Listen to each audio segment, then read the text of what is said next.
तो आवश्यक नहीं है कि गया श्राद्ध से मुक्ति हो जाए। अगर तुम भाव युक्त हो तो सिर्फ संत के दर्शन से तुम्हारी करोड़ों पीढ़ियां तर जाएंगी। मीराबाई जी का उदाहरण है। मीराबाई जी को कमरे में बंद कर दिया गया है, अनवरत हरि नाम कीर्तन करती रहती हैं। एक दिन बड़े बड़े लोग प्रकट हो गए उस कक्ष में। मीराबाई जी ने पूछा, आप कौन हैं? उन्होंने कहा, बेटा हम तेरे पितर हैं, हम अपने कर्मों से भूत हो गए थे, लेकिन बेटा तेरे भजन संग हमने हूँ भजन कियो। जब तू भजन करती थी, तू यहाँ गाती थी, तू कीर्तन करती थी, तो तेरे साथ हमने भी किया, और आज उस भजन का प्रभाव ये है कि हम तर गए, अब हमारा कल्याण हो गया। जो हम यहाँ भूत योनि में, प्रेत योनि में पड़े हुए थे, अब हम धाम में जा रहे हैं। मीराबाई जी ने कहा, अब आपको देख के मेरी हिम्मत और बढ़ गई। जब हरि नाम कीर्तन से मुर्दों का कल्याण हो सकता है तो फिर जिंदों से क्या डरना? अब काय का डर, अब तो फिर भजन करना है।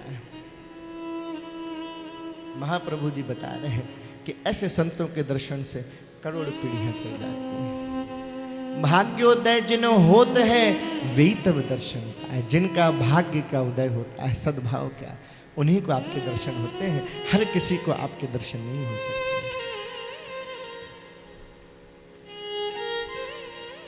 जब दोनों भाव युक्त हो तो दोनों की स्थिति ऐसी होगी। सन्यासी कहते कहते भाव मगन होके अश्रु विसर्जित करने लगा। यहाँ महाप्रभु जी इन ईश्वरपुरी जी के गुणगान गाते गाते भावुक हो गए, चरणों में गिर गए और आंसू बहा रहे। ईश्वरपुरी जी रो रहे हैं, यहाँ चैतन्य रो रहे हैं। ईश्वरपुरी ऐसे भक्त के दर्शन करके रो रहे हैं, और चैतन्य महाप्रभु ईश्वरपुरी के दर्शन करके आनंद विभोर हो रहे हैं। दोनों ही आनंद में डूबे हैं।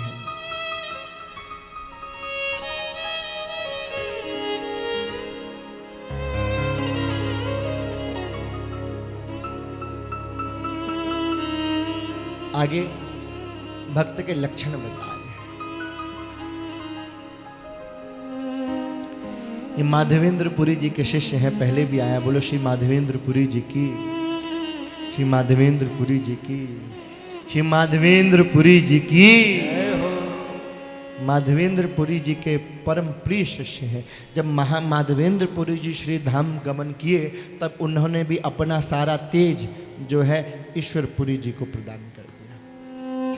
श्री माधवेंद्रपुरी ने जिन्हें दीक्षा दे हर्षाए, दे स्वतेज ईश्वरपुरी दिव्य धाम रहा जाए। अपना सारा तेज ईश्वरपुरी को दे के चले गए।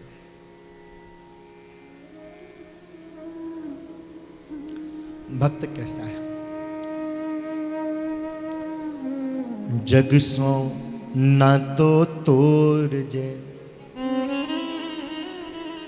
बड़े ध्यान से समझना भाई। जग सो ना तो तोड़ जे, और प्रभु सो ना तो जोर।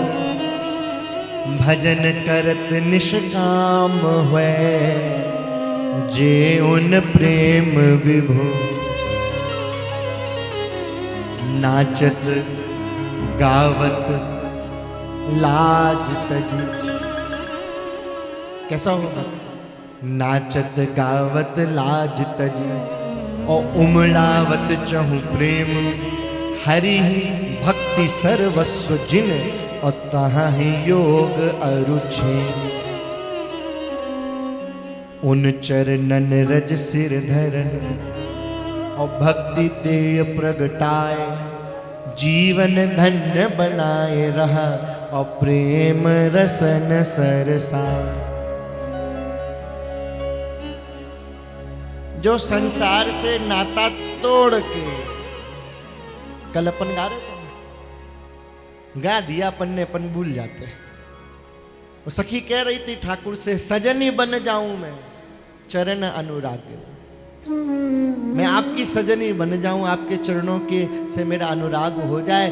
जग सो नातो तोर रहूं मैं, विषयन सो मुख मोर रहूं मैं, और रसिकन सो नातो जोरूं। रसिकों से मेरा नाता जुड़ जाए, संसार से मेरा नाता टूट जाए, आपके चरणों में अनुरक्ति हो जाए, ये मैं चाहती हूँ। चैतन्य चरित्र कह रहा है। कि जो जग से नाता तोड़ दे।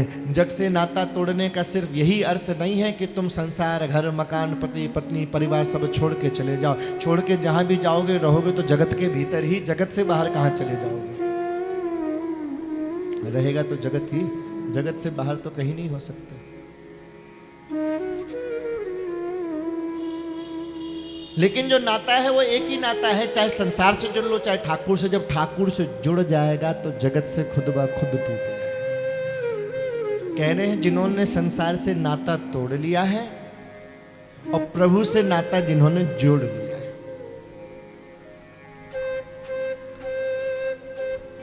भजन करते हैं लेकिन जगत से नाता तोड़ के प्रभु से नाता जोड़ के भजन कैसा करते हैं? निष्काम। कामना नहीं है भजन के पीछे कि भगवान हम संसार तो छोड़ाए, अब फलानी फलानी चीजें हमें दिला देना, अब ऐसा कर देना, वैसा कर देना, ये कर देना, वो कर देना। निष्काम भाव के भक्त तो यहां तक कह देते हैं प्रभु तुम्हें दर्शन देना हो तो देना और नहीं देना हो तो ना देना। हम तो तुम्हारे प्रेम में, आनंद में हैं, हमें तो तुम और किसी से मतलब नहीं, ये सब तुम्हारा काम है, तुम्हारा डिपार्टमेंट है। देना हो दो, नहीं देना हो ना दो। हमें तुम्हें जहां भेजना है वहां भेज देना, हमारे कर्म जहां भेजते हो वहां भेज देना, लेकिन तुम ना बिसारो मोर सुधी, जहां जहां हम जाए हम तुम्हें ना भूलें, तुम हमें ना भूलो। यही बात महारानी जी ने कही नित्य श्री गोलोक धाम में, जब श्री कृष्णावतार का प्रयोजन हो रहा था, श्राप मिल चुका था कि 100 वर्ष का विरह भोगना पड़ेगा। श्री महारानी राधा रानी को मूर्छित होकर गिर गई श्री कृष्ण से विरह की बात सुन के, श्री दामा के श्राप से। तब महारानी जी ने ये बात श्री कृष्ण से कही कि हे प्रभु असवर देहु दयालु मोहे। राधा रानी बात कह रही है, कृष्ण चरितमानस में वर्णन आया है गोलोक कांड में कि असवर देहु दयालु मोहे और तब सुधि बिसरे नाही, और तुम न बिसारो मोर सुधि और जहां जहां हम जाए। अरे दयालु, हे कृपालु, हे प्यारे, ऐसा वरदान हमको दो, असवर देहु दयालु मोहे, कि तब सुधि बिसरे नाय, कि आपकी याद मुझे भूले। मांगना है ये मांगो। क्या सुंदर बात है, क्या फालतू की चीजें मांगना। हे प्रभु ऐसा आशीर्वाद दो कि आपकी याद हमें ना भूले और हमारी याद आपको। और फिर जहां भेजना हो वहां भेज देना। फिर क्या फर्क पड़ता हो, नरक हो, स्वर्ग हो, धरती हो, आकाश हो, नित्य उनका धाम हो, क्या अंतर पड़ता है? तुम ना बिसारो मोर सुधी, जहां जहां हम जाए। नाचत गावत लाज तजी, उमड़ावत चहु प्रेम। जो नाचता है प्रभु की याद में, प्रभु के प्रेम में, लाज छोड़ के, उसे शर्म नहीं है, संकोच नहीं है, दुनियादारी की परवाह नहीं है, कथा में बैठा सुनने के लिए बैठा है। हाँ भाई सुनने बैठे, आनंद से सुनेंगे, किसी और से हमें क्या लेना देना। लोग आए आए, जाए जाए, लोगों की मर्जी। मैं कथा सुनने के लिए बैठा हूँ क्योंकि मेरे प्यारे की कथा है, मैं आनंद से सुनूंगा, नाचूंगा, गाऊंगा, किसी से क्या लेना देना। लाज तज के जो नाचत गावत लाज तजी, उमड़ावत चहु प्रेम, हरि ही भक्ति सर्वस्व दे। जिसके लिए ठाकुर की भक्ति ही सब कुछ है, जिसके लिए सब कुछ ठाकुर की भक्ति ही है, उसके अलावा उसके लिए कुछ नहीं है।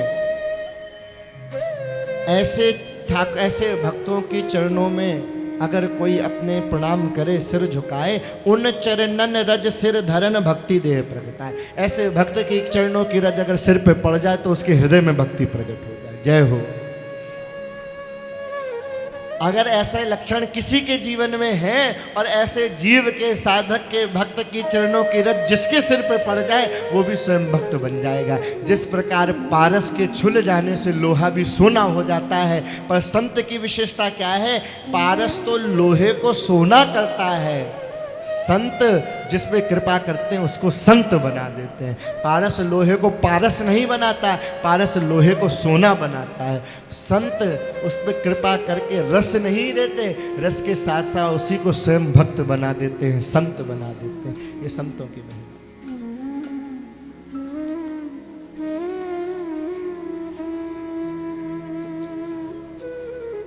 ईश्वरपुरी जी से अब यहां प्रेम हो गया भाई।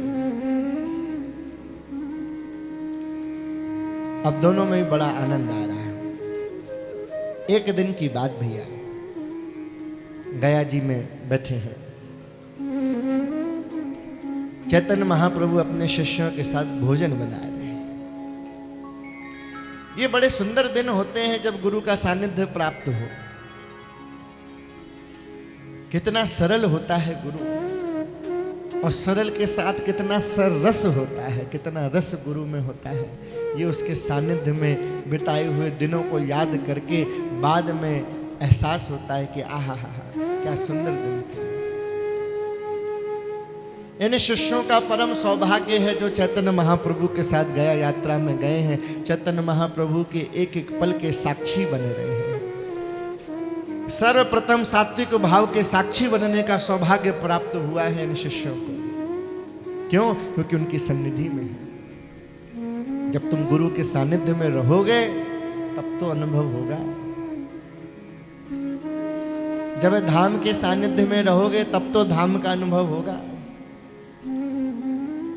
जब सानिध्य ही नहीं है, सानिध्य संसार का है, सानिध्य माया का है, सानिध्य क्लेश का, दुखों का, अशांति का, परेशानियों का, व्यभिचारियों का, इन सब का सानिध्य है, तो प्राप्त भी तो यही होगा। ये रस कहाँ से प्राप्त होगा? इस रस के प्राप्ति हेतु सानिध्य भी इसी रस के दाता का करना पड़ेगा, इसके प्रदाता का सानिध्य करना पड़ेगा।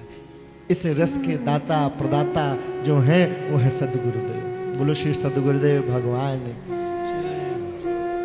गुरु पूर्णिमा परम सौभाग्यशाली दिवस है उन तमाम शिष्यों के लिए जिन्होंने इस रस की अनुभूति की है। यद्यपि गुरु के कर्ज को, गुरु के दी हुई रस का शिष्य कभी भी जीवन में क्या अनंत जन्मों में उस ऋण से उऋण हो ही नहीं सकता है, लेकिन ठाकुर की तरफ से मीठी सौगात है कि शिष्य जो है गुरु को प्रेम का धन्यवाद ज्ञापन करता है। यद्यपि नित्य गुरु पूर्णिमा है शिष्य के लिए, नित्य ही गुरु वंदन करना प्रारंभ के प्रेमी के लिए आवश्यक है, शिष्य के लिए जरूरी है, लेकिन गुरु पूर्णिमा एक मौका दे दिया कि चलो एक विशेष दिन है, उस दिन विशेष आनंद मिल जाए।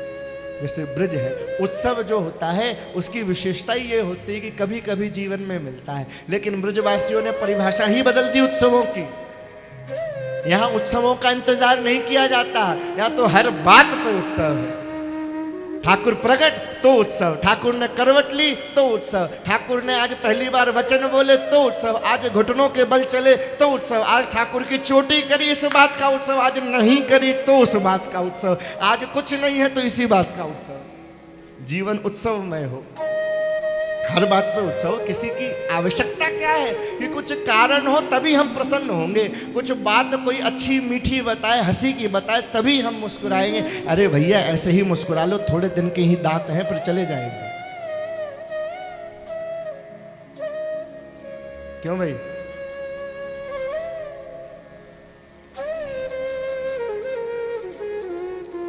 जिनके चले गए उनसे पूछो, पूछ मत लेना, बाद में तुम्हारे दांतों का क्या होगा फिर वही बताएगा। कहने का तात्पर्य यह है कि जीवन में रस का, जीवन में आनंद का, जीवन में उत्सव के लिए किसी बहाने की क्या आवश्यकता है। अगर तुम ठाकुर से प्रेम करते हो, भक्ति में डूबे हो, तो ऐसे साधक भक्त के लिए नित्य उत्सव है, नित्य प्रेम है, नित्य रस है। उसे बहाने की जरूरत क्या है? ब्रजवासी नित्य उत्सव मनाते हैं, ब्रज गोपियाँ नित्य उत्सव मनाती हैं, हमारी माई नित्य मंगलाचार। राधा वल्लभ जी में जाओ, जब देखो ब्याहुला हो रहा है। अरे कोई जरूरी है कि आज की तिथि के दिन ही ब्याहुला होगा? अरे जब मर्जी आए तब तुम ठाकुर का उत्सव मना लो। तो जरूरत है क्या? राधा वल्लभ जी में जाओ, देखो ब्रजवासियों से सीखो, ब्रज के भक्तों से सीखो प्रेम कैसे करना है, जीवन को आनंदमय कैसे करना है।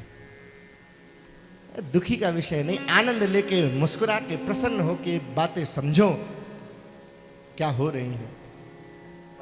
भोजन बना रहे महाप्रभु जी शिष्यों के साथ बैठ के, कितना सुंदर अनुभव रहा होगा, कितना वर्णन किया जाएगा। सोचो छोटी छोटी बात में कितना रस मिलता होगा शिष्यों को। गुरु के साथ भोजन बनाने को मिल रहा है, और वो गुरु कौन है? जो स्वयं राधा भाव युक्त श्री कृष्ण बना हुआ है।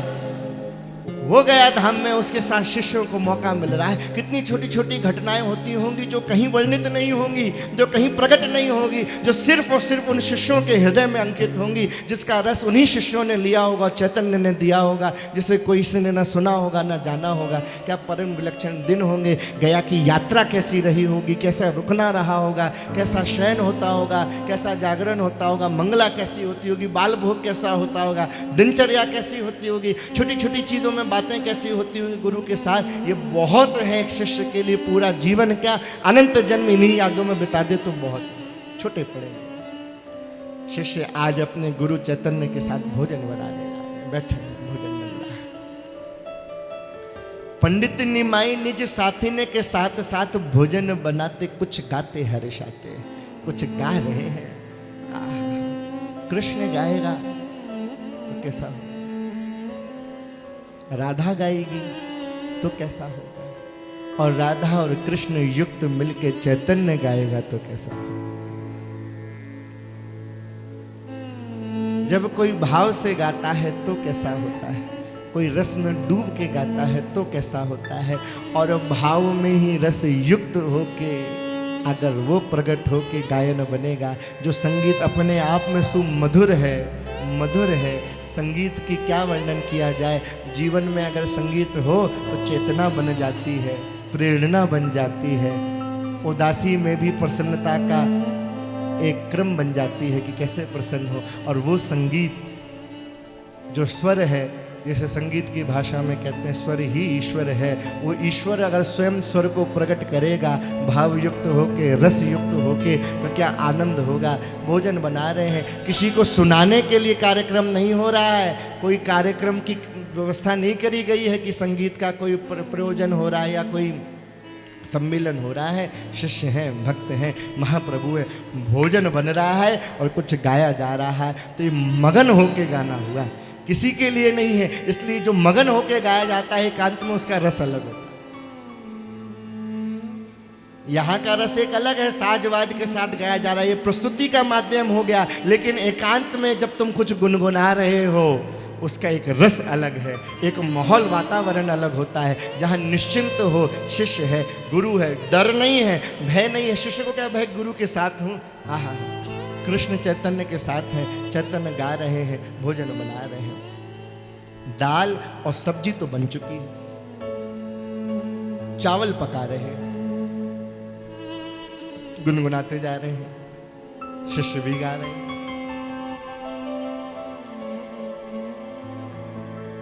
जैसे ही उस भात को उतारने के लिए हुए,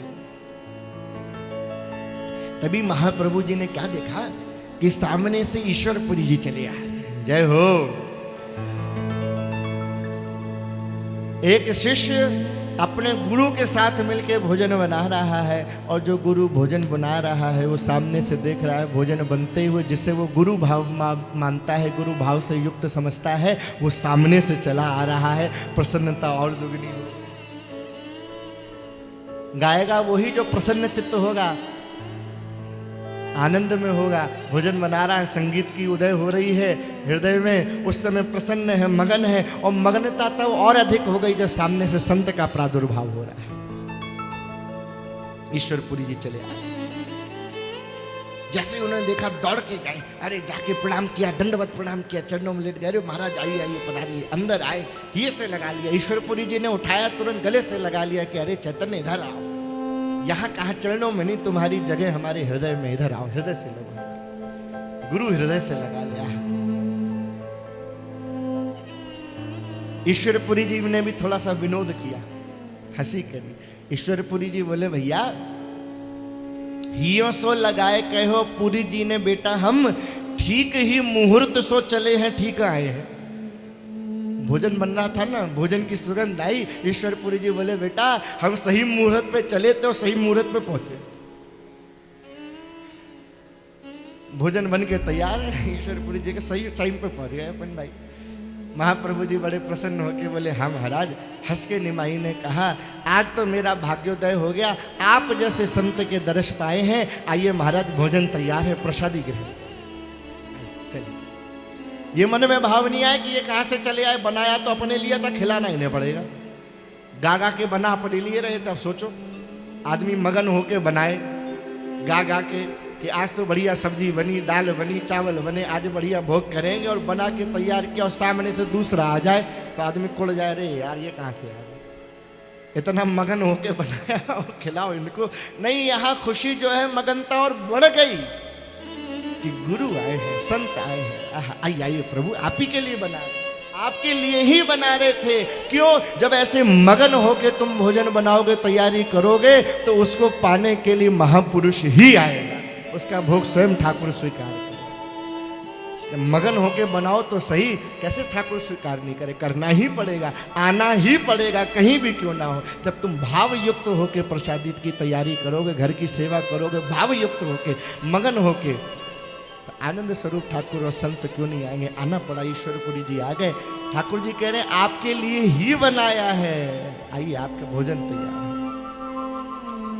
अरे नहीं नहीं, ईश्वरपुरी जी ने कहा भाई हम तो हंसी कर रहे थे, तुम पाओ, तुमने तो अपने हेतु बनाया होगा।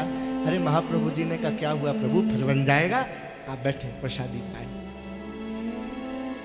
दाल भात मेरो कहा, ये तो सब आपको ही, हमने तो आप हेतु प्रीति सो पकायो है, हमने तो आपके लिए ही प्रेम से पकाया है प्रभु। बढ़िया स्थान बना दिया। पुरी जी के चरणों को धोया महाप्रभु जी ने, हाथों को धुलाया, चौके में बिठाल दिया। बढ़िया पुरी जी थोड़े सकुचा के बैठे हैं, क्योंकि मजाक किया था, भोजन की थाली लग गई, थोड़े संकुचित हो गए, सकुचा के बैठे हैं, भोग लगा रहे हैं। आज जब प्रसाद पाया है तो इसका स्वाद कुछ विलक्षण है, हर तरह से संभव है कि विलक्षण ही होना है।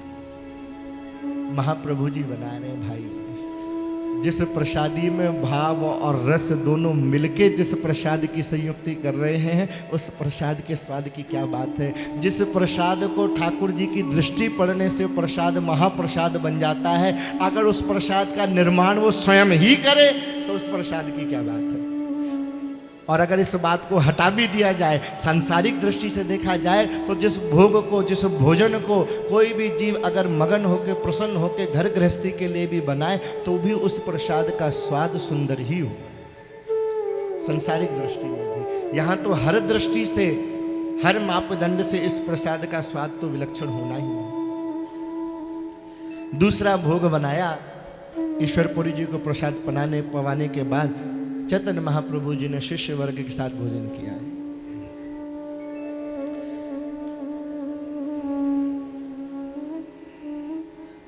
अब सीखने वाली बात, सबसे मार्मिक बात, महाप्रभु जी का जीवन यहां से परिवर्तित हो रहा है। पूरा जीवन शिक्षाप्रद महाप्रभु जी का अनुकरणीय है।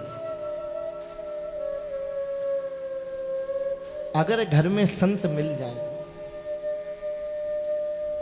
संत की सन्निधि प्राप्त हो जाए, तो संत से बातें क्या हो, क्या बोलोगे, क्या मांगोगे, क्या पूछोगे, क्या कहोगे, तो जरा समझ लो। इस समय वातावरण में ब्रजमंडल के, भारतवर्ष के गुरु पूर्णिमा का महोत्सव छाया हुआ है। दूर दूर से शिष्य अपने गुरु के सानिध्य में पहुंचना चाहता है, अपने भाव सुमन अर्पित करता है। जिसकी जैसी सामर्थ्य है, अपनी सामर्थ्य के अनुसार गुरु के चरणों में अपने प्रेम के भाव के सुमन प्रस्तुत करता है। अब ऐसी स्थिति में जरा संवाद समझो, चैतन्य महाप्रभु जो भक्ति के प्रदाता हैं, क्या बात कर रहे हैं। बड़े ध्यान से समझने का प्रयास करना, बहुत गंभीर मार्मिक विषय है। ये कहीं सुनने को नहीं प्राप्त होगा, ये सिर्फ सुनने को मिलेगा तो चैतन्य चरित्र में ही मिलेगा। भोजन हो गया है, निवृत्त हो गए, गया धाम में बैठे हैं, एक तीर्थ में बैठे हैं, संत की शरण है, ईश्वरपुरी जी सम्मुख हैं, चैतन्य महाप्रभु उनके चरणों में बैठे हैं और बात कहें। क्या कहें? हे सद्गुरु अब कृपा करी। वाह,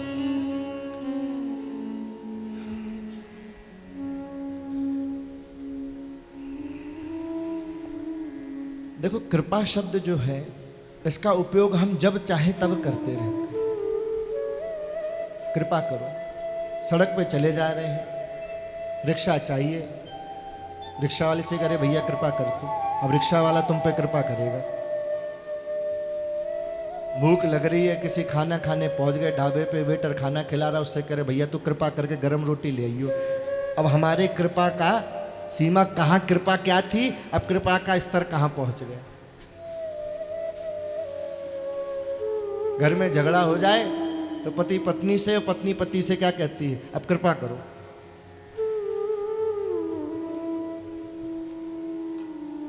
हर बात में कृपा को घुसा दिया हम लोगों ने, कोई स्तर ही नहीं रह गया। आप समझो कृपा है क्या, कृपा मांगनी क्या है, होती क्या है कृपा, संत से कैसे कृपा मांगे। क्या कह रहे हैं महाप्रभु जी, एक एक अक्षर यहाँ पे बेशकीमती है जो यहाँ पे लिखा गया है चैतन्य चरितामृत में। ग्रंथ का नाम ही है श्री श्री चैतन्य चरितामृत वर्षा, जो चैतन्य चरित्र रूपी अमृत की वर्षा करे। वर्षा की विशेषता यह है कि धारा से तुम बच सकते हो, वर्षा से नहीं बच सकते। वर्षा में भीगोगे भीगोगे। धारा में बच जाओगे, वर्षा में नहीं बचोगे। चैतन्य चरितामृत वर्षा है, बच नहीं सकते। इसकी एक एक बूंद रसमय है, कोई बेकार नहीं है। खाना पूर्ति के लिए नहीं लिखी, इसलिए ध्यान से समझना। ये हमारे लिए भी है, तुम्हारे लिए दोनों जरा ध्यान से समझते हैं कि कह क्या रहे हैं। हे सद्गुरु अब कृपा करी, क्या कृपा करी, कृष्ण सरस रस प्याओ, अब या माया कीच सो मोकू हाय बचाओ। ये है कृपा, ये मांगो कि हे सद्गुरु भगवान, हे भगवान, हे संत शिरोमणि, हे मेरे प्यारे, अब मुझ पे कृपा करो कि मुझे कृष्ण का सरस रस जो है वो मुझे पिला दो। अब मैं कृष्ण रसामृत पीना चाहता हूँ, पीना चाहता हूँ। ऐसा वैसा रस नहीं, कृष्ण रूपी रस। कृष्ण सरस रस प्याओ, अब या माया कीच सो मुकु हाय बचा। अब मुझे इस माया की कीच से, कीचड़ से, गंदगी से बचा लो। अब मैं यहाँ इसमें नहीं फंसना चाहता। अब मैं कृष्ण प्रेम रूपी रस जो सरस है, निर्मल है, शुद्ध है, विशुद्ध है, जो ही सत्य है, जो मेरी लालसा है, मनोकामना है अनंत जन्मों से, उस रस को मैं पीना चाहता हूँ। कृष्ण सरस रस।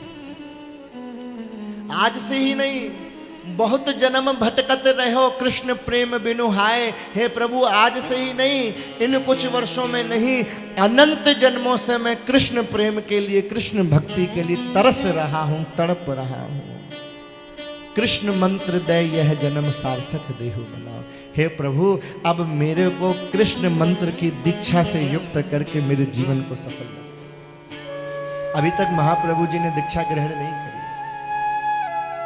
प्रार्थना कर रहे हैं ईश्वर प्रभु से, हे प्रभु, अब मुझे कृष्ण मंत्र की दीक्षा देके, जो कृष्ण मंत्र का जो सरस सहारा है, रस जो है, वो मेरे जीवन में मुझे पिला के मुझे धन्य करें। बहुत जन्म से भटक रहा है। जैसे ही सुना, ईश्वरपुरी जी ने कहा, अरे क्या कह रहे हैं आप स्वयं श्री कृष्ण हैं, आप स्वयं ही कृष्ण, जब को कर मंत्र प्रदान, प्रेम दान के हित भयो तुम आवन श्रीमान। अरे श्रीमान, हम जानते हैं तुम स्वयं ही श्री कृष्ण हो, तुम्हें कौन कृष्ण मंत्र का दान करे। आप तो स्वयं यहाँ धराधाम पे प्रेम की, भक्ति की सन्निधि करने के लिए आए हैं। मैं आपको क्या दीक्षा दूं, मुझ में कहाँ सामर्थ्य। अरे निमाई ने चरण पकड़ लिए, बोले प्रभु, अब आप मुझे भरमाए नहीं, मुझे मंत्र देके मुझे कृत्य कृत्य करें। ईश्वरपुरी जी ने कहा, रे प्रिय निमाई, तुम्हारे कहने पे अगर तुम कहो तो मैं अपने प्राण तुम पे न्यौछावर कर दूं, लेकिन जब मैं जानता हूं कि तुम स्वयं ही कृष्ण हो, तो तुम्हें मैं मंत्र दीक्षा कैसे दूं, मेरे लिए संभव नहीं है। कहो पुरी तुम्हारे कहे करूं प्राण निज दान, पर मोह से अस शक्ति कहाँ, मैं अल्पज्ञ अजान, मैं अल्पज्ञ हूं, तुम्हें कैसे मंत्र दीक्षा दे दूं, मेरे बस की बात नहीं। तुम्हारे कहने पे प्राण दे सकता हूं मैं। असुवन जल छलकत कहो सर्व समर्थ सुजान, प्रेम मूर्ति प्रभु आपको अविग्रह यह श्रीमान। कृष्ण प्रेम पीयूष तुम सब कह सको पिवाए, किंतु कृपा क्यों नहीं करो या भिक्षुक पे हाय।